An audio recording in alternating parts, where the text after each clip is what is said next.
우리나라 속담 중에 하찮은 거짓말이 엄청난 거짓말로 된다는 말이 있죠. 사소한 거짓말이 결국 큰 피해를 만들게 된다는 말인데요. 오늘은 남편이 숨겨온 진실들을 모두 알게 된 이 속담에 딱 들어맞는 여성의 사연입니다. 그럼 바로 시작해 볼게요. 당신 옷에 있는 이 영수증들 대체 뭐야? 앞으로 애들한테 들어갈 교육비가 만만치 않은데 무슨 카드를 이렇게 막 긁고 다녀. 게다가 영수증 보니까 노래방이며 술집들이 대부분이더라. 그동안 나 몰래 이런 데 다녔던 거야? 안녕하세요, 애청자님들. 저는 40대 초반의 여성이고 현재 대기업 직원으로 있습니다. 그리고 남편은 친구와 함께 주방용품 개발 및 제작을 하는 사업을 하고 있어요. 저희 부부는 아이 둘을 키우고 있으며 친구 소개를 통해 만나게 되어 결혼까지 이어지게 되었죠. 남편은 참 착실하고 예의가 바른 사람이었습니다. 그래서 친정 부모님은 남편이 사업가라는 것에 불안해하면서도 요즘 이런 사람 찾아보기 힘들다면서 정말 예뻐하셨죠. 그만큼 남편이 결혼 후 부모님에게 정말 잘했기 때문이었어요. 한 번은 엄마 생신날이었습니다. 남편이 아침 일찍 일어나더니 부엌에서 부시럭거리더라고요. 저는 무슨 일인가 싶어서 자다 말고 밖으로 나가보았죠. 당신 이 시간에 뭐해? 이게 다 뭐야? 온 주방을 난장판으로 만들어놨네? 미역에 소고기까지. 설마 엄마 생신이라고 미역국 끓이려고 하는 거야?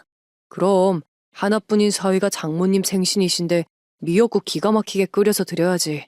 그런데 요리는 결혼 전에 손을 떼서 맛이 있을지 모르겠다. 솔직히 저는 대체 무슨 사고를 치는 건가 싶어 짜증을 내면서 밖으로 나갔었죠. 그런데 남편이 이렇게 아침 일찍부터 손수 미역국을 끓이고 있으니까 고맙기도 하고 예뻐 보였어요. 물론 남편은 맛이 없으면 어쩌냐고 걱정을 했지만 제 예상대로 부모님은 감동이라고 하면서 너무 좋아하셨습니다. 남편이 바쁜 와중에도 부모님까지 지극정성으로 챙겨주니까 보는 저도 너무 기쁘고 행복했어요. 사실 이제 와서 하는 말이지만 저도 사업가는 만날 생각이 없었죠. 워낙 안정적이지 못하고 어떤 일이 생길지 예상이 안 되잖아요. 그래서 결혼 전에는 이런저런 걱정이 많았습니다. 그러나 막상 결혼을 해서 살아보니 둘 다 돈을 벌고 있어서 그런지 경제적인 어려움은 전혀 없었어요. 물론 먹고 살만했다는 거지 잘 산다는 뜻은 아니에요. 남편의 사업이 그 정도로 큰 편은 아니었거든요. 그러나 남편은 매일같이 바빴어요. 늦은 저녁까지 미팅을 하고 제품 제작을 하러 다녔죠.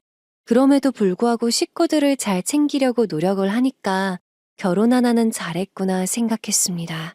일이 바빠서 집에 들어오지 못해도 이해했고 또 어릴 적 사고로 다리를 잘 못 쓰시는 시어머니를 챙기는 것도 싫진 않았죠. 게다가 저는 시어머니를 아주 잘 만나서 그런지 불편함이나 어려움은 전혀 없었어요. 항상 며느리인 저를 딸처럼 아껴주셨거든요. 좋은 게 생기면 저희 부부를 먼저 챙겨주셨고 몸은 불편하시지만 매일 회사에 나가는 저를 위해서 아이들 육아도 도맡아 주셨어요. 이뿐만 아니라 퇴근하고 아이들을 데리러 가면 맛있는 저녁이 차려져 있었습니다. 그래서 저는 살면서 가족들로 인해 힘든 일은 겪지 않아도 되겠다는 생각을 했어요. 그러나 남편의 행동이 왠지 모르게 둘째 아이를 낳고 나서부터 수상쩍게 느껴졌죠. 저는 주말에 빨래를 모아서 하는 편이에요. 그런데 어느 날은 영수증을 미처 다 빼지 못했는지 종이가 뭉쳐져서 나오더라고요. 그날 이후로는 꼼꼼히 두세 번씩 확인을 하는 게 습관이 되었죠. 일이 있던 날도 저는 빨래를 하기 위해 미처 빼놓지 못한 것들이 있는지 확인하려고 남편의 옷을 뒤적거리고 있었어요. 그런데 안쪽 주머니에서 영수증 더미가 한가득 나오는 겁니다. 처음에는 저도 별 생각이 없었죠. 아무리 사업을 해도 그렇지 뭐 이렇게 카드를 긁고 다닌대 하면서 그냥 지나치려고 했어요. 그런데 빨래를 돌리고 나서 영수증들을 확인해 보니까 수상해 보이는 가게 이름들이 많이 보이더라고요. 아무리 봐도 밥집 이름 같지가 않았고 노래방이나 술집 영수증이 대부분이었습니다. 그걸 보게 된 저는 화가 많이 났고 저녁에 집에 들어온 남편에게 따지기 시작했어요. 당신 옷에 있는 이 영수증들 대체 뭐야? 앞으로 애들한테 들어갈 교육비가 만만치 않은데 무슨 카드를 이렇게 막 긁고 다녀. 게다가 영수증 보니까 노래방이며 술집들이 대부분이더라? 그동안 나 몰래 이런 데 다녔던 거야? 당신 내 옷 주머니 뒤졌어? 아니 왜 주인 허락 없이 마음대로 주머니를 뒤져? 그리고 당신 지금 나 의심해. 남자가 사업을 하다 보면 노래방이나 술집에서 미팅이 잡히기도 하는 거지. 왜 별것도 아닌 거 가지고 큰 소리야? 남편은 따지듯이 이야기하는 저의 말에 오히려 본인 물건에 함부로 손을 댔다면서 적반하장으로 나왔죠. 그리고 당당하게 노래방과 술집에서 미팅을 했다는 말을 했습니다. 저는 그 말을 듣고 정말 어이가 없어서 헛웃음이 나오더라고요. 그리고 혹시 나 몰래 여자를 만나고 다니는 게 아닌가 하는 의심이 생겼어요. 그러나 제가 가지고 있는 증거물이라고는 영수증밖에 없었습니다. 당신 왜 이렇게 당당해? 아무리 사업적 미팅이 있었다고 해도 그렇지. 유부남이 노래방에 술집을 매일같이 드나드는 게 말이 되니? 그것도 애가 둘이나 있는 사람이 매일같이 돈을 물쓰듯이 하고. 내가 벌어 내가 쓰겠다는데 왜 뭐라고 하냐? 그리고 유부남이 노래방이랑 술집을 가면 안 된다는 법이라도 있어? 나는 얌전하게 사업하는 사람들이랑 만나서 얘기도 하고 술 한잔 하고 온 것뿐이야. 더 이상 뭐라고 하지 마. 솔직히 여자를 만나고 다녔다는 의심은 가지고 있었어요. 하지만 여자를 만나고 다녔다는 증거물이 없었죠. 처음에는 남편에게 더 화를 내서 따져 물어야 하나? 라는 생각을 하기도 했지만 옆에 아이들이 있는 상황이었고 따진다고 남편이 순순히 얘기할 것 같지는 않더라고요. 이런 상황에서는 끝까지 물고 늘어져 봤자 증거 없는 사람이 손해를 볼 수밖에 없겠다 싶었습니다. 그래서 저는 일단 앞으로 애들한테 들어갈 게 많으니 돈 적당히 쓰라고 하면서 넘어갔어요. 하지만 남편은 그날 일로 크게 삐졌더라고요. 하지만 저도 처음으로 크게 실망을 해서 그런지 한동안 냉전 상태를 유지할 수밖에 없었습니다. 그날로부터 2일 정도 지났을 때였어요. 시어머니께서 저녁을 해주신다고 애들이 좋아하는 음식을 많이 했다면서 오라고 하시더라고요. 그러나 저희 부부가 화해를 하지 않은 상황이라 가야 되나 말아야 되나 고민을 하고 있었죠. 그런데 남편이 엄마 밥을 먹고 싶다면서 가자고 하는 거예요. 결국 저도 남편의 말에 못 이기는 척 따라 나섰습니다. 그런데 시어머니는 저희가 꿍에 있고 아이들만 챙기는 모습을 보더니 무슨 일이 있구나 하고 눈치를 채신 듯 보였죠. 니들 무슨 일이야? 둘이 싸웠어? 말 한마디 안 하고 다 큰 애들 챙기기 바쁜 걸 보니까 싸운 거 맞네 맞아. 평소에는 둘이 못 붙어서 안달이더니 무슨 일이 있었길래 이러는 거야? 얼른 털어놔봐. 싸우긴 뭘 싸워. 그냥 오면서 말다툼 좀 했어. 둘 다 금방 풀릴 거니까 너무 신경 쓰지 마시고 그냥 식사하세요. 남편은 무슨 일인지 털어놓으라는 시어머니의 말씀에 그냥 말다툼을 했다면서 얼버무리기 시작했어요. 그러나 시어머니께서는 심상치 않은 분위기를 느끼신 것 같았습니다.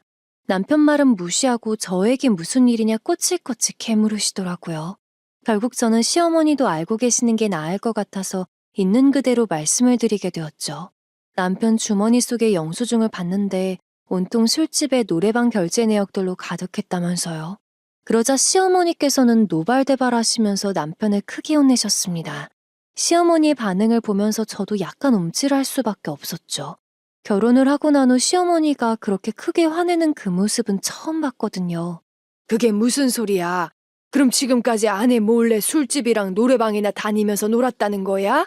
아니 애가 둘이나 딸린 유부남이 왜 그런 곳에 가? 너는 대체 정신이 있는 거야 없는 거야?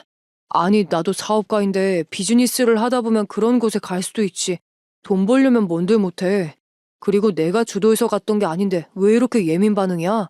가서 술 한잔하고 온 게 뭐가 그리 큰 잘못이라고 이렇게까지 하냐고. 남편은 본인이 술집과 노래방에 간 것은 비즈니스 때문이라고 하면서 제가 오버를 하는 거라고 했어요. 그러면서 굉장히 기분이 나쁜 듯 얼굴을 잔뜩 찡그리는 겁니다. 그리고는 집에서 일어난 일을 왜 시어머니께 시시콜콜 이야기를 하냐면서 짜증을 내더라고요. 시어머니는 그 모습을 보면서 지금 무슨 짓이냐고 사내 자식이 잘못을 했으면 사과를 하고 화해할 노력을 해야지 이딴 행동을 하는 게 말이 되냐면서 엄청 뭐라고 하셨습니다.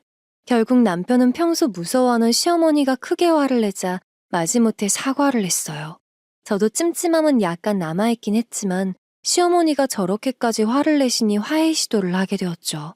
그렇게 그 일은 물 흐르듯 지나가게 되었습니다. 그런데 그날로부터 몇 달의 시간이 지났을 때였어요. 어느 날 집안 대청소를 하고 있었는데 남편 옷장에서 제가 사준 적이 없는 옷이며 벨트 등이 나오는 거예요. 물론 한두 개 정도 나왔을 때는 기념일 때 사준 건가? 하면서 지나치려고 했습니다. 그런데 남편 옷장에서 나온 고급스러운 옷이며 벨트가 5개 넘게 나오니까 수상하게 생각되었죠. 게다가 자세히 살펴보니 죄다 이름 있는 명품 브랜드 제품이었어요. 저는 브랜드 로고를 보고 깜짝 놀라서 거실 소파에 누워 TV를 보고 있던 남편에게 달려가 물어보았습니다. 당신 이 명품들 대체 뭐야? 설마 당신 돈으로 구매해서 모은 건 아니지? 보나마나 이거 다 모아놓으면 못해도 2천만 원은 될 텐데? 대체 우리 집에 나도 모르는 명품들이 왜 있는 거야? 이거 어디서 났어? 빨리 얘기 안 해? 아, 너 또 내 옷장 뒤적거렸냐? 내 물건에 손대지 말라고 했잖아. 이렇게 비싼 것들은 조심히 아기 다루듯 만져야 한다고. 벨트나 가방에 자국이라도 남으면 당신이 책임질 거야? 그리고 당신이 함부로 달아서 내 옷 다 구겨졌잖아. 내일 입으려고 했는데 큰일 났네. 남편은 뻔뻔하게 짝이 없었어요. 본인이 뭘 잘못했냐면서 오히려 저에게 비싼 물건들을 조심히 만지지 않았다며 타박을 했죠. 그리고는 제가 남편 앞에 가지고 간 명품 옷이 구겨졌다면서 세탁소에 가서 세탁이랑 다림질 좀 해오라는 헛소리를 내뱉었습니다. 너무나도 당당하게 내뱉는 말에 저도 점점 열이 뻗쳐오를 수밖에 없었어요. 그래서 명품들 다 어디서 났냐면서 따져묻기 시작했죠. 그걸 왜 나한테 시키니? 세탁을 하고 싶으면 당신이 알아서 해. 그리고 빨리 대답 안 해? 집에 있는 이 명품들 어디서 났냐니까? 옷에 벨트에 가방까지 이거 정말 당신이 돈 주고 산 거야? 돈이 어디서 나서 이 많은 걸 샀어? 아니, 당신이 왜 그걸 궁금해하는데. 이거 다 내가 산 거 아니니까 걱정하지 마. 나는 너랑 다르게 주변에 아는 사장님들이 많아서 하나씩 선물로 주신 거야. 명품에 내 돈 1원도 안 들어갔으니까 말도 안 되는 소리 하지 말고 빨리 세탁소나 갔다 와. 급기야 남편은 다른 회사 사장님들이 선물로 주셨다고 이야기를 했습니다. 그러나 저는 그 말을 쉽게 믿을 수 없었어요. 왜냐하면 남편이 평소에 가지고 싶은 게 있으면 어떻게든 꼭 가져야 하는 사람이거든요. 게다가 아무리 사업을 한다고 해도 그렇지 대기업 대표도 아닌데 이런 비싼 선물을 받을 리가 없었죠. 본인 말로는 아는 사장님들이 명절이나 생일 선물로 받았다고 했지만 아무리 회사 사장이라고 해도 다른 회사 대표님들이 이렇게 좋은 명품을 선물로 줄 리가 없잖아요. 막말로 회사 세운 지 5년도 안 된 스타트업 회사 대표에게 뭘 믿고 명품 선물을 턱턱 주겠어요. 게다가 한두 개면 몰라도 가지고는 명품이 5개나 있었어요. 그리고 가지고 있는 제품들만 합쳐도 최소 2천만 원이 훌쩍 넘는 금액이었습니다. 그렇기에 저는 당연히 다른 회사 대표가 줬다는 말을 믿을 수 없었죠. 그래서 저는 끝까지 물고 늘어질 수밖에 없었어요. 솔직히 지난번 시어머니의 말씀에 그냥 화해하고 지나갔던 영수증 사건도 그렇고 의심되는 게 한두 가지가 아니었거든요. 똑바로 얘기해. 당신도 말이 안 된다는 거 잘 알고 있잖아. 못 뜯어먹을 게 있다고 비싼 제품들을 선물로 줘? 직접 샀다고 해도 뭐라고 안 할 테니까 솔직하게 털어놔. 정말로 선물 받은 거면 누가 줬는지 얘기하던가. 와, 진짜 사람 말 징하게 안 믿는다. 정말로 선물 받은 거고 내 돈은 한 푼 안 들어갔다니까. 그리고 선물 준 사람 이름 되면 당신이 그 사람 알긴 해. 괜한 데 신경 쓰지 말고 나 씻을 동안 내 옷 세탁소에 맡겨놓고 와. 남편은 저에게 갖은 성질을 다 부린 후 씻으러 화장실에 들어가 버렸어요. 그러나 저는 남편이 괜히 오버하면서 이야기를 하는 게 더 이상하게 느껴졌습니다. 제가 누구한테 받았냐고 추궁하는 상황에서 정말로 선물을 받은 거라면 어느 회사 대표가 줬다고 이야기를 하면 되잖아요. 막말로 제가 직접 연락해서 확인해 볼 수도 없는 건데 괜히 성질을 부리면서 대화를 피하려고만 하는 게 수상해 보였죠. 그래서 저도 이참에 제대로 확인을 해봐야겠다 생각했습니다. 남편이 씻으러 들어간 사이에 같이 사업을 하는 남편 친구의 아내에게 전화를 해서 물어보았어요. 안녕하세요. 잘 지내고 계시죠? 다름이 아니라 뭐 하나 물어볼 게 있어서 연락했어요. 혹시 정은 씨도 알고 지내는 사장님들한테 명품 선물을 받기도 해요? 자랑하려고 하는 말이 아니라 갑자기 남편이 선물을 받아왔는데 명품이라 어떻게 해야 할지 조금 당황스러워서요. 글쎄요. 저희 남편은 지금까지 사업하면서 다른 업체 사장님들한테 명품 선물을 받아본 적은 없어서요. 비싼 선물을 받아와봤자 포도즙이나 건강식품, 굴비 같은 음식 위주라서 얼마짜리 선물이 들어온 건진 모르겠지만 안 받으시는 게 나을 것 같네요. 그 사람은 그런 비싼 선물을 받아본 적이 없다고 얘기하더라고요. 그러면서 얼마짜리 선물이 들어온 건진 모르겠지만 나중에 어떤 일이 생길지 모르니 웬만하면 받지 말라는 충고까지 해줬죠. 저는 그 사람의 말을 듣고 나서 아는 사장님에게 받은 선물이 아니구나 하는 것을 확신할 수 있었습니다. 사실 남편과 사업을 하고 있는 상황이지만 가까운 곳에 살고 있는 것도 아니고 1년에 한두 번 만날까 말까 할 정도로 친하지 않은 사이라서 이런 이야기를 꺼내는 게 망설여지긴 했어요. 명절 같은 날에만 안부 연락을 잠깐씩 하는 사이인데 이런 예민한 문제를 물어보는 것이 괜히 신경 쓰이기도 했죠. 그래서 일부러 자랑하려고 묻는 게 아니라 갑자기 남편이 비싼 선물을 받아왔다면서 어떻게 해야 할지 당황스럽다는 듯 이야기를 하면서 대화를 풀어나갔습니다. 남편 행동이 의심되어서 이런 말을 묻는 거라고 이야기하는 것도 이상하잖아요. 사업으로 엮여있는 사이인데 오해할 소지가 다분하기도 했고요. 그래서 최대한 돌려서 이야기를 했습니다. 그랬더니 그 여자는 정말 단호하게 비싼 선물을 주는 이유가 분명히 있을 거라면서 대처 잘하셔야 된다고 끝까지 친절하게 대답을 해주고 전화를 끊었어요. 그렇게 설마하는 생각이 확신으로 바뀌게 되니까 이 일을 어떻게 해야 할지 머릿속이 복잡해졌죠. 머리를 감싸고 연신 한숨을 쉬고 있는데 때마침 남편이 씻고 밖으로 나오더라고요. 저는 일단 남편에게 다 알고 있는 척 떠보았습니다. 남편이 직접 털어놓도록 하는 게 가장 좋은 방법이라고 생각했거든요. 이 명품들 당신이 직접 구매한 거 확인했어. 어차피 들킬 거짓말을 대체 왜 하는 거야? 그냥 속 시원하게 털어놓으면 어디가 덧나? 이미 구매한 것들은 반품도 안 되고 어쩔 수 없지만 앞으로는 더 사지 마. 우리 명품으로 치장하고 다닐 만큼 돈 많은 거 아니잖아. 뭐라고? 그걸 당신이 어떻게 확인해? 그게 나도 엄연히 사업가인데 매번 싸구려만 입고 다니는 것 같아서 무시 안 당하려고 몇 개 산 거야. 그리고 우리 명품으로 치장하고 다닐 만큼 돈 많은 건 아니지만 한두 개 정도 구매할 정도는 되잖아. 제가 일부러 떠보니까 단순한 남편은 바로 걸려들었습니다. 저의 말에 이리저리 눈치를 보며 어떻게 알았냐면서 흠칫 놀라더라고요. 그러더니 본인도 사업가인데 맨날 싸구려만 입으니 위상이 떨어지는 것 같아서 그랬다고 털어놓았죠. 남편 말을 들어보니까 사업가로서의 위상이 떨어진다는 말은 핑계이고 본인을 치장하기 위해 충동적으로 구매를 한 듯 보였습니다.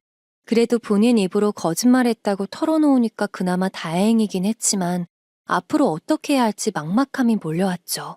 이 명품들 저번 달 대청소할 땐 못 봤는데 이번 달에 구매한 거지? 분명히 카드로 긁었을 테고. 상황을 보니 이번 달 카드값 엄청 나올 텐데 그거 다 감당 가능한 거야? 당신 기껏해야 생활비 줄 정도로만 벌고 있잖아. 이것들 이번 달에 구매한 거 맞아. 근데 너무 걱정하지 마. 어차피 할부로 긁었고 카드값이 나와봤자 뭐 얼마나 나오겠어. 충분히 감당 가능한 정도일 테고 내가 다 알아서 할 테니까 당신은 신경 꺼. 남편은 앞으로 나올 카드값은 전혀 걱정을 안 하는 듯 보였어요. 걱정스러운 저의 말에 할부로 긁어서 큰돈이 나오지 않을 테니 신경 쓰지 않아도 된다고 하더라고요. 남편은 이미 소원 성취를 했으니 카드값쯤은 안중에도 없었던 겁니다. 그러나 저는 걱정이 될 수밖에 없었죠. 명품이 한두 푼도 아니고 아무리 할부로 긁었어도 최소한 생활비를 훌쩍 뛰어넘을 게 분명했거든요. 그래서 저는 철없는 남편을 보면서 어쩌려고 저렇게 천하태평인가 싶었어요. 일단 명품 문제는 넘어가 주기로 했으니 저는 더 이상 남편 앞에서 이 이야기를 꺼내지 않았습니다. 다만 걱정스러운 마음에 시댁의 아이들을 데려다 주면서 시어머니께 말씀을 드리게 되었죠. 물론 저도 일부러 말씀을 드리려고 했던 건 아니었어요. 뭐하러 시어머니께 이야기를 꺼내서 걱정을 시키겠어요. 부부 일은 알아서 해결을 하는 게 맞죠. 그러나 눈치 빠른 시어머니는 어두운 제 표정을 보시고 나서 바로 무슨 일 있냐고 물어보시더라고요. 그게 어머니, 지훈이 아빠가 이번 달에 저 몰래 명품을 5개나 샀지 뭐예요? 본인 딴에는 사업가니까 좋은 거 하고 다니면서 뽐내고 싶었던 것 같은데 아무래도 명품이 비싸다 보니까 이번 달 카드값이 걱정되네요. 뭐라고? 명품을 5개나 사? 걔가 무슨 돈이 있어서 부자놀이를 하고 다닌다니? 내가 못 산다 진짜. 네가 괜히 내 아들이랑 만나서 매번 소가리를 하며 사는구나. 미안하다. 내가 아들을 잘못 키웠어.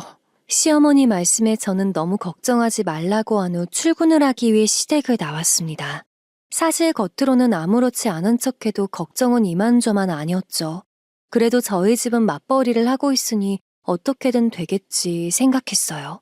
혹시 남편이 카드값을 감당할 수 없는 상황이 와도 제 월급에서 조금 떼어서 도와줄 수 있으니까요.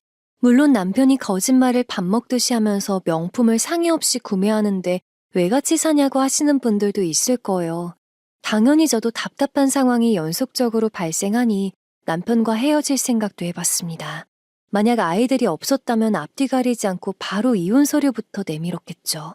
하지만 이미 아이들을 낳고 사는데 어쩌겠어요. 아이들에게서 아버지를 빼앗을 수 없고 사람이라면 누구나 실수는 할 수 있으니 한 번만 봐주자 생각했습니다. 그날 저녁 저는 아이들을 데리러 시댁으로 갔는데 남편이 집에 와 있더라고요. 아마도 아침에 말씀드린 이야기 때문인 듯 보였죠. 시어머니는 남편의 철없는 행동에 실망하셨다며 크게 화를 내셨습니다. 아니, 너는 나이도 먹을 만큼 먹었는데 철이 없으면 어떻게 해? 애를 둘이나 낳아놓고 본인 욕심 채우자고 명품을 5개나 사? 아무리 할부로 구매했다고 해도 그렇지. 그게 다 모아보면 큰 돈이야. 할부라고 해도 매달 갚아야 되는 거잖아. 저도 좋은 옷 한번 입어보고 싶어서 그랬어요.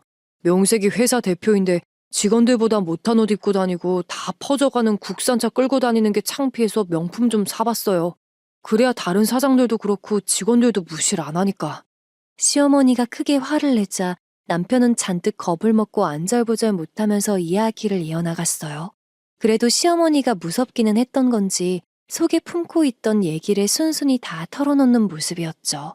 당연히 시어머니께서는 답답해 하셨습니다. 본인은 나름 가정교육을 시킨다고 노력했는데 대체 왜 이 모양이냐면서 가슴을 치셨어요. 남편은 그 모습을 보고 죄송하다면서 다시는 안 그러겠다 이야기했죠. 그래서 이번 달 카드값 얼마나 나왔어? 이왕 이렇게 된 거 한번 얘기 털어놔 봐라. 니들이 아무리 맞벌이를 한다고 하지만 애들 가르치고 생활비하기도 벅차잖니. 그러니까 내가 몇 달간은 조금씩 도와주마. 아니에요, 어머니. 저희가 알아서 할게요. 저 사람도 이번 기회에 호되게 경험해봐야 다음번에 같은 일 반복 안 하죠. 그리고 부부일인데 괜히 걱정만 끼쳐드린 것 같아서 너무 죄송해요. 시어머니께서는 도저히 저희 두 사람이 카드값을 감당할 수 없을 것이라고 생각하셨던 것인지 얼마나 필요하겠냐고 물어보셨습니다. 당연히 저는 죄송해서 어쩔 줄 몰랐죠. 시어머니께서도 다리가 불편하셔서 하루에 2~3시간 시장에 앉아 반찬을 파는 것밖에 못 하시거든요. 그렇게 번 돈에 용돈 조금 받아서 생활을 하시는데 저희가 무슨 염치로 그 돈을 받아 쓰겠어요. 시어머니께 용돈을 더 드리지는 못할 망정 자식이라는 이유로 그 큰 돈을 받아 낼름 챙기는 건 말이 안 되잖아요. 게다가 시어머니께서 주려고 했던 모아놓은 돈은 시할머니에게 유산으로 받아가지고 계셨던 땅을 팔아서 보관해 두신 것이었습니다. 쉽게 말해서 시어머니가 가지고 있는 유일한 큰 재산이었죠. 그러나 눈치코치 없는 남편은 시어머니께서 돈을 내주신다고 하니까 눈이 아주 반짝반짝 빛이 나더라고요. 게다가 당당하게 1,000만 원 단위의 큰 돈을 불렀죠. 그 모습을 보면서 어쩜 저렇게 철이 없을까 하는 생각이 들었습니다. 그런데 시어머니께서도 그렇게 큰 액수를 부를 줄은 모르셨나 봐요. 듣고도 안 믿겨지는지 다시 한번 얘기해보라면서 재차 물으셨죠. 그러나 남편은 눈치는 밥 말아먹은 것인지 1,000만 원이 필요하다며 해맑게 이야기를 하는 겁니다. 남편의 말에 분위기는 얼음장이 되었고 결국 보다 못한 제가 나설 수밖에 없었죠. 일단 1,000만 원을 달라며 당당히 요구하는 남편을 억지로 잡아 끌어 방으로 데리고 갔어요. 그리고는 정신 좀 차리라면서 한마디 날렸습니다. 당신 제정신이야? 제발 정신 좀 차려. 아무리 철이 없어도 그렇지 우리가 용돈이라고 1,000만 원을 드려도 모자랄 판에 지금 당신이 어머니한테 그런 큰 돈을 요구하면 어떡해. 사고를 쳤으면 제발 눈치 있게 행동해. 아니, 내가 먼저 이야기를 꺼낸 것도 아닌데 왜 그래. 어머니가 나서서 먼저 주신다고 한 거잖아. 얼마가 필요하냐 물어보셔서 당분간 카드값이 많이 나올 테니까 1,000만 원 부른 거야. 어른의 성의를 무시하는 것도 자식들이 못하는 거잖아. 남편은 시어머니에게 기어코 1,000만 원을 받겠다는 의지를 보였어요. 안 그래도 부부끼리 해결할 문제를 괜히 말씀드려서 속상하게 만든 건 아닌가 하는 생각에 마음이 복잡했죠. 그런데 남편은 반성은 못할 망정 오히려 나서서 보태니까 정말 한숨만 나오더라고요. 아무래도 시어머니에게 그 큰 돈을 받는 것은 도리가 아닌 것 같아서 남편에게 절대 받지 말라고 신신당부를 하게 되었습니다. 당신 어머니께서 돈 주신다고 해도 절대 받을 생각하지 마. 사고 쳐놓고 그 큰 돈 홀라당 받을 자격 없어. 어머니도 먹고 살기 힘든 거 뻔히 알면서 당신이 더 못하면 어떡해. 당신이 친 사고는 당신이 수습해?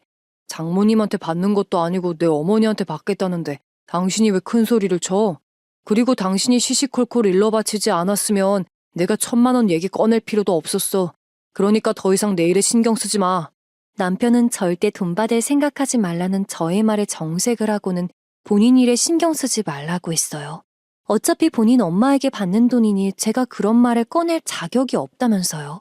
그러면서 오히려 제가 시시콜콜 시어머니께 일러 바쳐서 일이 심각해졌다며 큰 소리를 뻥뻥 치고는 밖으로 나가버렸죠. 그 모습을 보는데 기가 막혀서 말이 안 나왔습니다. 일단 급하게 남편 뒤를 따라 밖으로 나갔는데 남편은 이미 시어머니께 1,000만 원을 달라면서 갖은 애교를 부리고 있었어요. 시어머니도 자식 잘못 키운 본인 탓이라고 혀를 끌끌 차면서 통장을 가지러 들어가셨죠. 그러나 저는 시어머니에게 돈을 받을 수 없었습니다. 그래서 시어머니 뒤따라 방으로 들어가 남편에게 돈 안 해주셔도 된다고 단호히 말씀을 드렸어요. 어머니, 지훈이 아빠한테 돈 안 해주셔도 돼요. 이번 일은 저희 부부가 알아서 할게요. 아들 고생할까봐 걱정되어서 그러시는 거 잘 알고 있는데요. 어머니께서 해결을 해주시면 그거 믿고 또 사고를 칠 것 같아서 그래요. 이번에는 직접 책임지게 그냥 지켜만 봐주세요. 아무리 그래도 명품을 그렇게 많이 샀는데 카드값 감당이 가능하겠니? 한두 달로 끝날 일이 아닌데. 만약 지훈이 손에 큰 돈이 들어가는 게 불안한 거라면 차라리 너에게 주마. 지훈이에게 비밀로 하고 네가 받아서 카드값 갚는데 조금씩 보태면 되잖니. 시어머니께서는 걱정이 많이 되셨던 것인지 어떻게든 그 돈을 해주시려고 하셨죠. 본인도 땅을 팔고 통장에 넣어놓은 돈이 있다면서 1,000만 원은 만들어줄 수 있다고 하셨습니다. 그러면서 만약 남편 손에 돈이 들어가는 게 불안하다면 저에게 몰래 해주시겠다고 하시는 겁니다. 제가 받아뒀다가 나중에 카드값 감당이 안 될 때 사용하라면서요. 그러나 저는 끝까지 거절을 했습니다. 그 돈이 당장 필요한 위급 상황도 아니었고 이렇게 한 번씩 도움을 받게 되면 나중에는 당연시 될 것 같았거든요. 그리고 남편도 본인이 한 행동을 뉘우치고 반성해야 한다고 생각했어요. 그래서 시어머니께서 통장을 주머니에 찔러 넣어주시는데도 한사코 거절을 하며 내려놨습니다. 그럴 일은 없겠지만 나중에 정말로 필요한 순간이 오면 그때 부탁을 드리겠다면서요. 그러나 시어머니는 제가 어떻게든 돈을 주고 싶어 하셨죠. 본인이 남편 교육을 잘못 시켜서 제가 고생을 하는 것 같다며 짐을 덜어주고 싶다는 말씀을 하시는 겁니다. 그러나 저는 단호하게 말씀을 드렸어요. 금전적으로 도와주지 않으셔도 남편이 위기에 몰리게 되면 알아서 명품을 팔아 해결할 거라고 했죠. 그러니까 일단은 돈 주지 말고 지켜봐달라는 말씀을 드린 후 안방을 먼저 나와버렸습니다. 그랬더니 결국 시어머니도 빈손으로 안방을 나오시더라고요. 그리고 잔뜩 기대하고 있는 남편에게 이번 일은 알아서 해결하라는 통보를 하셨죠. 어머니 갑자기 이러시면 어떡해요. 아까는 카드값 다 갚아주실 것처럼 얘기하시더니 재미없으니까 장난치지 말고 얼른 1,000만 원만 도와주세요. 어머니도 아들이 카드값 때문에 고생하는 거 싫으시잖아요. 그러니까 누가 그런 말도 안 되는 사고를 치래? 나는 기껏해야 200만 원 정도 부를 줄 알았더니 1,000만 원을 달라고? 너는 참 내 자식이지만 양심도 없다. 나는 네 카드값 안 갚아주기로 결정했으니까 그렇게 알고 가라. 시어머니는 남편에게 돈 못 주겠다고 하신 후 그냥 방으로 들어가 버리셨습니다. 그러자 남편은 시어머니 뒤를 쫓아 들어가려고 했어요. 뭐 본인 딴에는 큰돈이 손에 들어올 줄 알았는데 시어머니가 안 도와주겠다고 통보를 해버리니까 당황스러웠겠죠. 그러나 저는 방으로 들어가려는 남편의 뒷 멱살을 잡아 끌고 아이들을 챙겨 시댁을 나와버렸습니다. 당연히 남편은 어떻게든 시어머니를 설득해야 한다면서 다시 들어가려고 애를 썼어요. 아, 이거 놔. 당신이 엄마한테 돈 주지 말라고 했지? 아까 두 사람 하는 얘기 다 들었어. 당신이 어떻게 나한테 이래? 분명히 카드값 엄청 나올 건데 어머니한테 돈을 받아서라도 해결해야지. 나는 다시 집에 들어가서 어머니한테 돈 달라고 설득할 거야. 당신이 설득해도 소용없어. 어머니는 이미 내 말 듣고 마음 굳혔으니까. 그러니까 괜히 시댁에 가서 들쑤셔 놓지 말고 대리운전이라도 뛰던지 아니면 가지고 있는 명품을 중고로 팔아서라도 돈을 마련하던지 해. 저의 말에 남편은 펄쩍 뛰면서 삿대질을 했죠.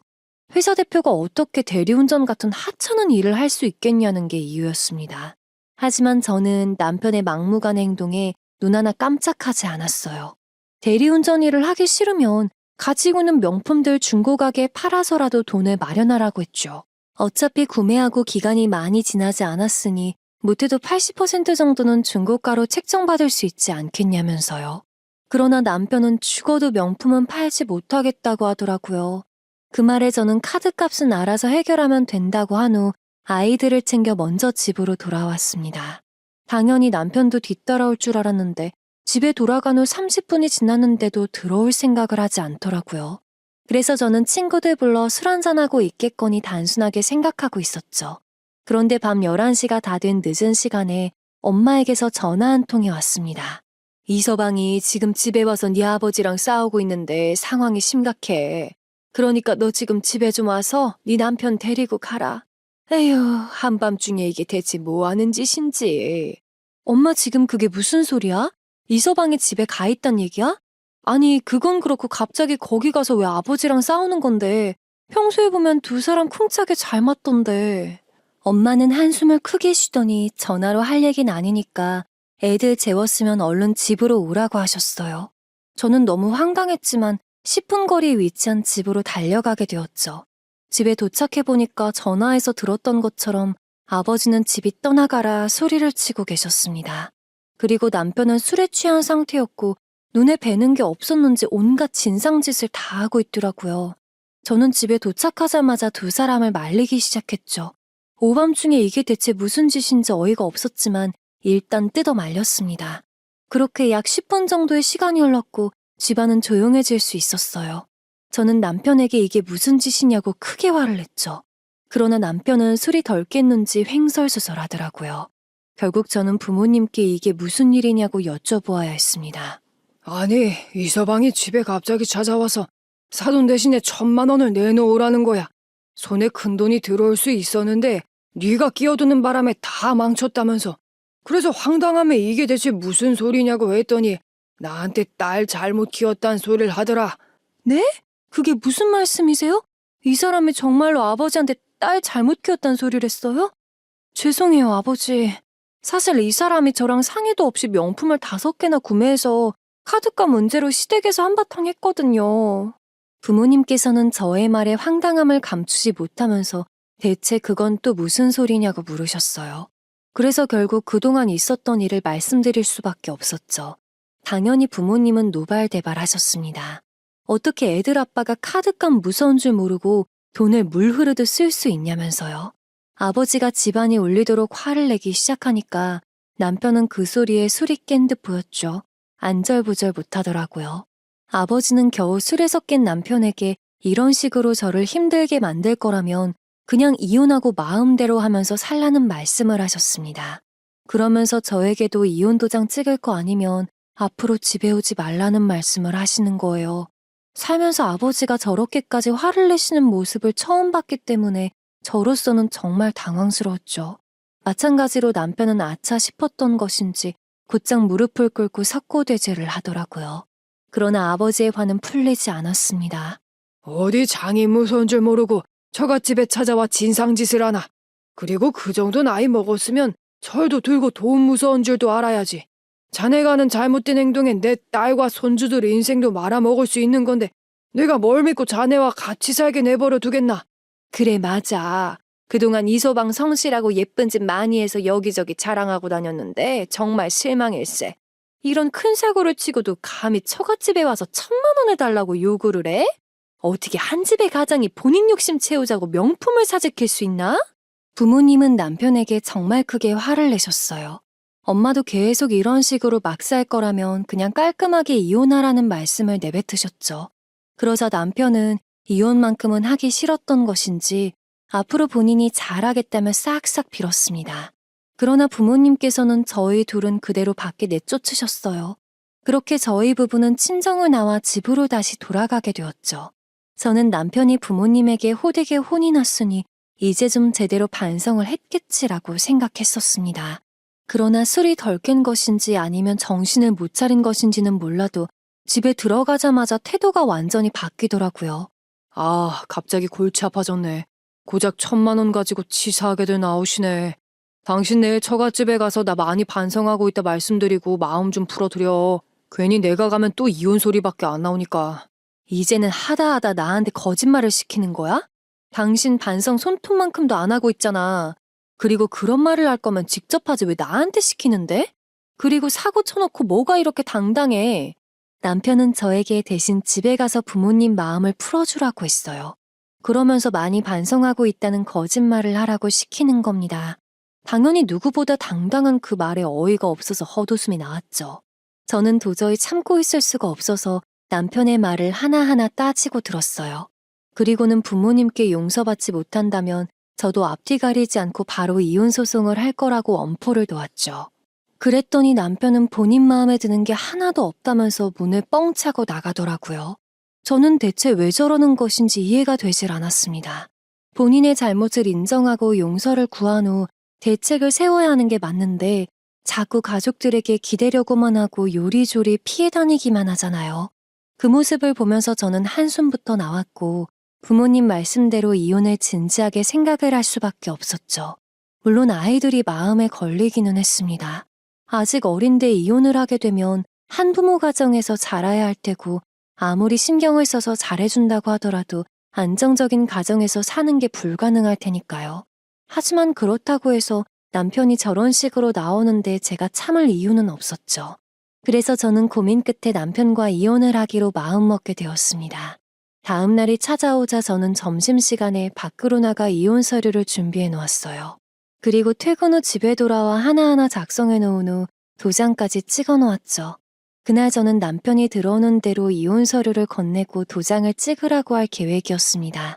그러나 남편은 집을 나간 후 약 일주일이 되어서야 들어왔어요. 아무래도 남편은 일부러 본인이 한 짓들이 잠잠해질 때까지 기다렸다가 집에 들어온 듯 보였죠. 그러나 저는 이미 이혼을 마음먹고 있는 상태였고 남편이 집에 들어오자마자 서류를 건네주면서 도장을 찍으라고 했습니다. 그러나 남편은 이혼 서류를 받아들고는 표정이 잔뜩 굳어졌어요. 그리고는 받아든 이혼 서류를 박박 찢어서 휴지통에 버리고는 손가락질까지 하면서 이야기를 하는 거예요. 지금 나랑 뭐 하자는 거야? 이혼 서류를 왜 가지고 와? 당신이 아무리 이런 식으로 겁을 줘도 나는 절대 도장 못 찍으니까 괜한 짓 하지 마. 어쩌지? 나는 이미 당신이랑 이혼하기로 마음먹었어. 어차피 부모님도 우리가 이혼하길 바라시는데 그냥 깔끔하게 헤어지자. 만약 당신이 계속 이런 식으로 도망다니면 나는 변호사 찾아가서 소송을 거는 수밖에 없어. 저의 말에 남편은 열이 받았는지 순식간에 얼굴이 빨개졌습니다. 그러나 저는 신경 쓰지 않고 이혼 서류를 찢어서 버렸으니 다음날 다시 가지고 오겠다고 했죠. 그랬더니 남편은 저에게 원하는 대로 이혼은 해줄 테니 아이들 양육권을 내놓으라면서 막무가내로 요구하는 겁니다. 하지만 저는 굴하지 않고 다음날 이혼 서류를 가지고 올 게 아니라 변호사를 만나서 소송을 해야겠다고 했어요. 남편은 제가 이렇게까지 강경하게 나갈 줄은 몰랐던 것인지 약간은 움찔하는 모습을 보이더라고요. 그러나 자존심 때문에 굽히지는 못하겠는지 어디 한번 마음대로 해보라면서 밖으로 나가버렸습니다. 그리고 남편은 예상대로 집에 들어오지 않았죠. 원래 같으면 혹시 밖에서 무슨 일이라도 있나 하면서 걱정부터 했겠지만 한바탕 하고 나갔으니 어디서 술이나 퍼먹고 있겠지 하게 되더라고요. 어차피 이혼할 건데 뭘 신경 쓰나 싶어서 그러거나 말거나 하면서 지냈죠. 그렇게 약 3일이라는 시간이 지났을 때였어요. 부모님께서는 지난번 일 때문에 걱정이 많이 되셨는지 저희 집에 반찬을 한가득 싸오셨습니다. 너희 둘 아무리 이혼하기 전까지 오지 말라고 했다 해도 어쩜 연락을 한 번을 안 하니? 내가 도저히 가만히 앉아있을 수가 없어서 이렇게 반찬까지 만들어서 왔다. 죄송해요. 연락을 드렸어야 하는데 그럴 만한 일이 있었어요. 안 그래도 집에 한번 가려고 했는데 직접 오실 줄은 몰랐네. 마침 점심 먹을 시간이니까 같이 식사하면서 얘기해요. 부모님은 제가 드릴 말씀이 있다고 하니까 약간은 당황하신 듯 했어요. 혹시나 또 사고를 친 게 아닌가는 의심의 눈빛을 보내셨죠. 그러나 저는 애써 모른 척하면서 같이 식사를 하면서 얘기하자 권했습니다. 사실 저는 부모님이 연락도 없이 찾아오셔서 정말 깜짝 놀랐어요. 그러나 가만히 생각해보니까 오히려 이혼 계획을 말씀드리기 좋은 상황이 아닐까 하는 생각이 들었죠. 마침 아이들은 주말 돌봄 교실에 가 있던 상황이어서 잘 됐다 싶었습니다.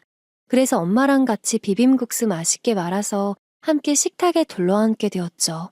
저는 식사를 하면서 언제쯤 말씀드려야 하나 눈치를 살피고 있었어요. 정말 음식이 코로 들어가는지 입으로 들어가는지 모를 정도였습니다.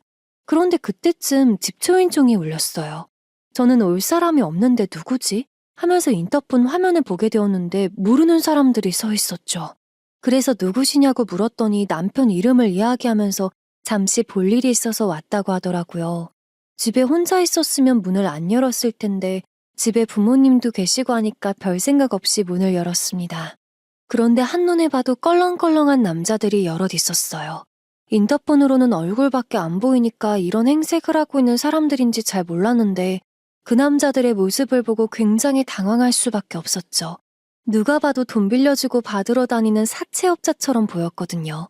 그래서 애써 무서움은 감춘 채 남편은 집에 없으니 다음에 오시라고 이야기를 꺼냈습니다.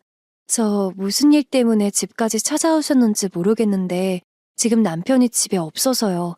다음에 다시 오셔야 할 것 같아요.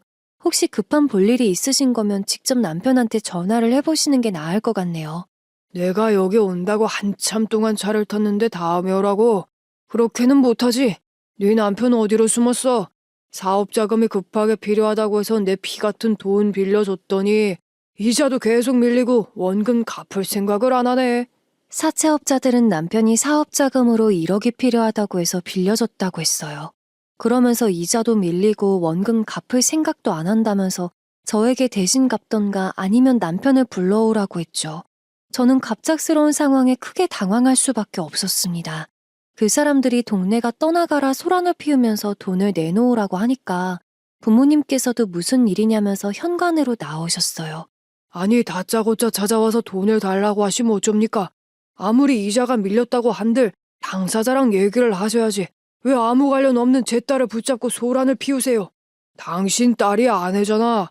그분은 일심동체라는데 남편이 빚을 졌으면 대신 갚아야지. 아, 모르겠고 나는 이 남편이 돈 줄 때까지 기다렸다가 받아갈 거야. 비켜, 들어가게. 사채업자들은 막무가내로 집 안으로 밀고 들어오더라고요. 아버지가 힘으로 막아보려고 해봤지만 아무래도 사채업자들은 훨씬 젊고 힘이 센 사람들이었기 때문에 억지로 버티고 현관문을 닫을 수 있는 상황은 아니었습니다. 그렇게 그 사람들은 집 안까지 밀고 들어왔어요. 아버지는 그 사람들에게 소리를 고래고래 지르시고 엄마는 당장 남편에게 전화를 해보라는 이야기를 하셨죠. 뭐야, 왜 남의 집에 함부로 들어와? 이거 주거 침입이야. 당신들 그러고 있는 모습 사진 찍어서 바로 경찰에 신고할 거야. 그러니까 고소당하고 싶지 않으면 돈은 빌린 사람한테 받고 이 집에서 당장 나가. 너 빨리 이서방한테 전화해서 집에 들어오라고 그래. 사업을 하더라도 정상적인 곳에서 돈을 빌려야지. 이런 사람들 밑에서 빌린다는 게 말이 돼? 진짜 겁도 없다. 엄마의 말에 저도 덜덜 떨리는 손으로 남편에게 전화를 걸어보았습니다. 그러나 남편은 일찌감치 사채업자가 쫓아올 것을 눈치채고 도망간 것인지 아니면 이혼 얘기가 나올까봐 피하는 것인지는 몰라도 연결이 되지 않았어요. 아버지는 그 사람들 앞에서 이게 무슨 몰상식한 짓이냐면서 계속 화를 내고 계셨고 저는 갑작스러운 상황에 어찌할 바를 모르고 있었죠. 그 사람들은 남편과 전화 연결이 안 된다는 것을 눈치채자마자 일사불란하게 방으로 흩어져서 막무가내로 집안을 뒤지기 시작했습니다. 대장으로 보이는 사람이 팔 수 있는 것들은 하나도 빠짐없이 가지고 오라고 지시를 하더라고요. 그러자 아버지는 힘을 사용해서 억지로 그들을 내쫓아내려고 시도를 하셨죠. 저 또한 심상치 않은 분위기를 느끼고 곧장 경찰에 신고를 하게 되었어요. 그렇게 약 10분가량의 시간이 지났을 즈음 경찰관들이 집에 들이닥쳤고 방을 뒤적거리고 있던 그 사람들은 그대로 끌려나갔죠. 그러나 그들은 끌려나가면서도 나중에 다시 오겠다면서 겁을 줬습니다. 물론 경찰관들이 그게 무슨 소리냐면서 제지하긴 했지만 저는 불안함을 느낄 수밖에 없었죠.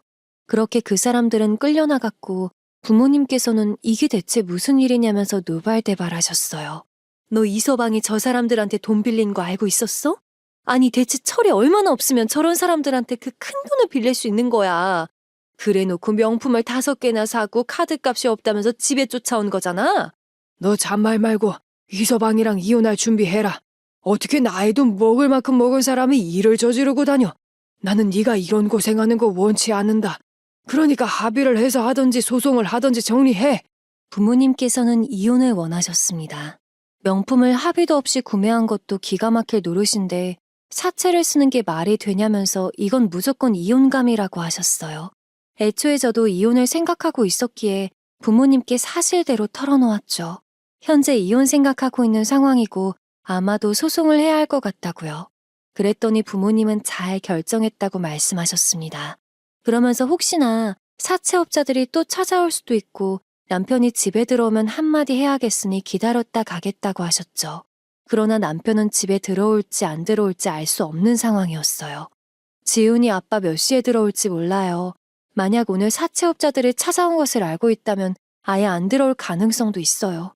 그러니까 오늘은 일단 집으로 돌아가시는 게 나을 것 같아요. 에휴, 내가 속이 터져서 못 살겠다. 이제는 내가 알던 이서방이 맞는지 의심이 될 지경이야. 너 진짜 혼자 괜찮겠어? 그 사람들 다시 오면 어쩌려고. 저는 일단 부모님께 집으로 돌아가시라고 말씀을 드렸습니다. 저의 말에 부모님께서는 속이 많이 상하시는지 연신 한숨을 쉬면서 남편이 오면 전화 한 통 달라고 하곤 가셨어요. 그렇게 부모님은 가시고 저는 혹시나 연결이 될까 싶어서 남편에게 전화와 문자를 계속 시도해 보았죠. 그러나 예상대로 연락은 단 한 통도 받지 않았습니다. 그래서 일단 남편이 집에 들어오기를 기다렸어요. 하지만 그날 남편은 집에 들어오지 않았고 2일이 지나서야 얼굴을 비췄죠. 저는 남편의 얼굴을 보자마자 화가 치밀어 올랐고 하나하나 따져 물었습니다. 당신 뭐야? 이제는 하다하다 사채업자들한테 돈까지 빌렸었니? 한두 푼도 아니고 1억이라는 큰 돈을 쓰는 게 말이 되냐고. 그거 빌려서 대체 어디다 썼어? 설마 카드값 갚겠다고 1억이나 빌린 거 아니지? 필요한 곳이 있으니까 빌렸겠지. 사업 자금이 급하게 필요해서 내 이름으로 빌린 것 뿐이고 제품 판매 수익 들어오면 곧바로 갚을 거니까 당신은 신경 쓰지 마. 남편은 사업 자금이 급하게 필요했고 그래서 사채업자들에게 돈을 빌린 것이라고 이야기를 했어요. 그런데 남편이 그동안 해온 짓들이 있으니 금방 갚을 거라는 그 말을 쉽게 못 믿겠더라고요. 솔직히 금방 이혼을 할 생각이었기에 남편이 그 돈을 갚던지 말던지 그게 중요한 것은 아니었습니다. 다만 저희 부부에게는 자녀가 있고 혹시나 그 사람들이 쫓아와 아이들에게 해코지를 하지 않을까는 불안감 때문에 따지고 들었던 것이었죠. 그렇기 때문에 개인 자금이 아닌 사업 자금으로 빌린 것이 맞는지 확인은 해봐야겠다 생각했어요. 개인 자금으로 빌린 상황이라면 그 사람들은 어떻게든 돈을 돌려받기 위해 이혼 후에도 쫓아와 아이들을 괴롭히고 돈을 요구할 수도 있겠다 싶었거든요. 그래서 저는 곧장 남편의 앞에서 남편 친구에게 전화를 걸었습니다. 사업 자금이 급하게 필요해서 남편 이름으로 돈을 빌린 것이 맞냐고 꼬치꼬치 캐물을 생각이었죠. 그런데 남편은 본인 친구에게 전화를 걸자마자 어떻게든 휴대폰을 빼앗으려고 했어요. 그 모습을 보고 저는 이번에도 거짓말을 했다는 것을 바로 눈치챘습니다. 하지만 이미 전화는 연결이 되었고 저는 곧장 궁금한 것들을 물어보게 되었어요. 안녕하세요. 잘 지내셨죠? 다른 게 아니라 궁금한 게 하나 있어서 연락드렸어요. 혹시 저희 남편이랑 같이 하는 사업 자금이 많이 모자란 건가요? 오늘 사채업자들이 집에 쫓아와서요. 혹시나 심각한 상황인 건 아닌지 걱정이 되네요. 재수씨, 그게 무슨 말씀이세요? 저희들 서로 의견이 안 맞아서 사업 2년 전에 같이 정리했어요. 그래서 저는 지금 다른 사업하고 있고요. 그때 크게 싸워서 지금 얼굴도 안 보고 있는데 전혀 모르셨어요? 남편 친구에게 모든 진실을 듣고 정말 기가 막혀서 헛웃음이 나오더라고요. 남편 친구와의 전화는 일단 알겠다고 한 후 끊었고 남편에게는 소리를 지르며 사실대로 이야기를 하라고 했죠. 그랬더니 남편은 벌벌 떨면서 친구와는 싸우고 일찌감치 사업을 정리했고 본인은 사채를 받아서 생활비를 충당하며 살았다고 했어요. 명품도 카드값도 다 사채로 해결을 하고 있다는 겁니다. 저는 황당해서 그대로 남편을 쫓아내버렸어요. 다시는 집에 들어오지 말라면서요. 그리고 곧장 시어머니와 친정 부모님께 전화를 해서 현재 상황을 이야기하고 이혼소송할 거니까 그렇게 알고 있으라고 통보를 했죠. 그러자 시어머니께서는 부랴부랴 급하게 집으로 달려오셨습니다.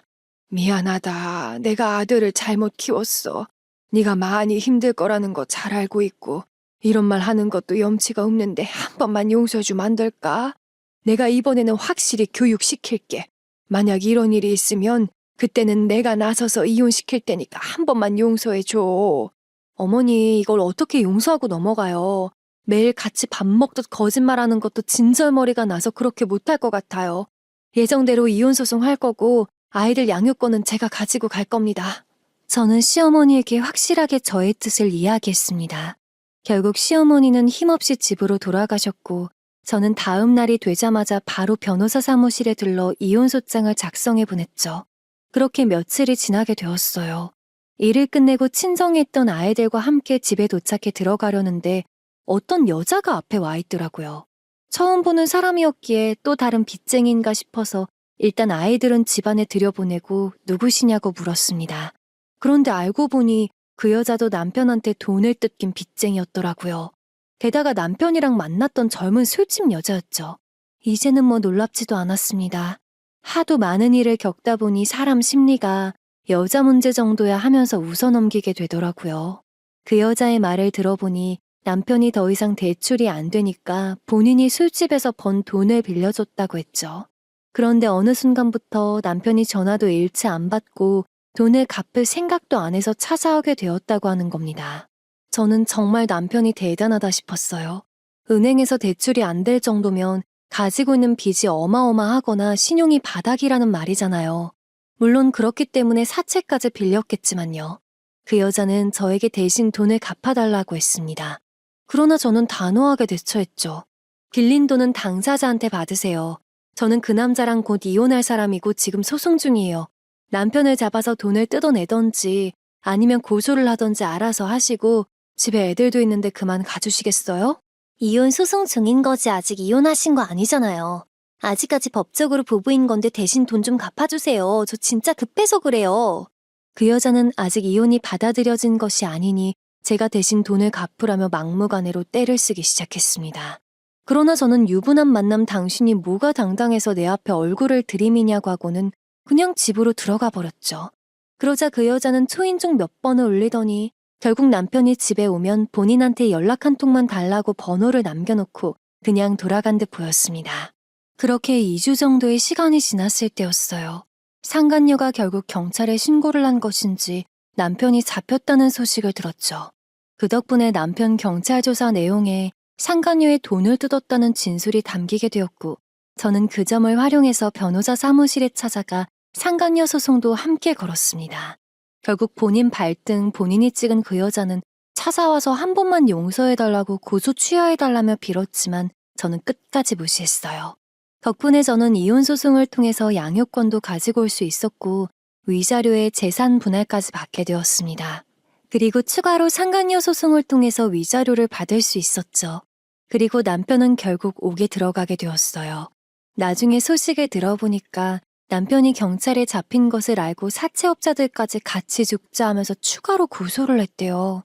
덕분에 저는 재산 분할로 받은 집도 정리하게 되었고 친정집으로 들어가 요즘 걱정 없이 편하게 잘 살고 있습니다. 회사도 멀쩡히 잘 다니고 있고 아이들은 부모님이 봐주고 계세요.